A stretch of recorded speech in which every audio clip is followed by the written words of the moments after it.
آپ کے ہاں ذکر الہی پہ بڑا فوکس ہے، بنیاد ہی وہی ہے. بنیاد یہ ہے، تو کیا ہے یعنی کیوں ہے ایسا، اور اس کی پوری میں کانسیپٹ سمجھنا چاہ رہا ہوں. قرآن کریم فرماتا ہے abundance remembrance of اللہ سبحانہ تعالیٰ، ذکر کثیر.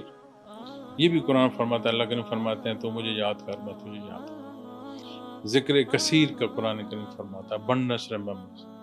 abundance remembrance ممکن نہیں ہے زبان سے، بیان سے. کیوں؟ آپ سو گئے، زبان خاموش ہو گئی.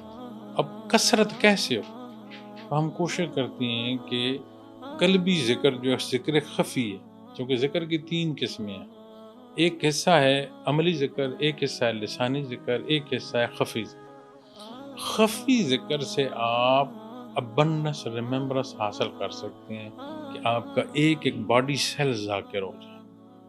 سانس ایک لیں، دل کی دھڑکن ایک ہو، لیکن ایک ایک سیل سے لفظ اللہ کی پکار نکل جائے.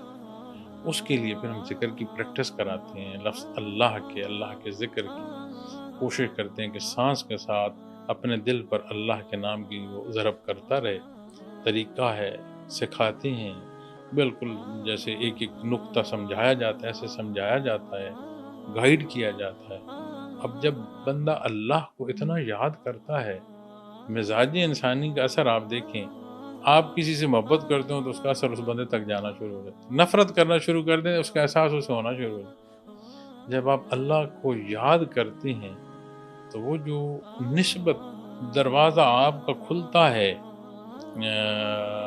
حضور حق کا. نبی صلی اللہ علیہ وسلم نے فرمایا ان تعبد اللہ کانک تراہ فان لم تکن تراہ فانہ یراک. احسان کیا ہے؟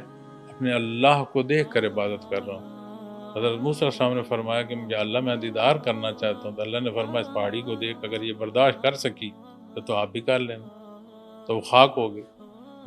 وجود انسانی کی استطاعت نہیں ہے دنیا کی اس جگہ پر فانی جہان میں کہ اس ذات کا دیدار ہو سکے، لیکن ایمان اس درجے کا نصیب ہو جاتا ہے محنت کرتے جائیں کہ جیسے آپ اللہ کو دیکھ کر سجدہ کریں. تو وہ جو آپ کی دل کی شہادت ہوتی ہے وہ بہت سٹرانگ ہوتی ہے. یہ جو ذکر ہے یہ بآواز بلند ہوتا ہے یا وہ لسانی ذکر ہوتا ہے جو بلند ذکر ہوتا ہے، اور یہ خفی ذکر ہے، خیال کے ساتھ اللہ کے نام کی تسبیح قلب پر کی جاتی ہے. مختلف اسباق ہیں، پھر مراقبات ہیں.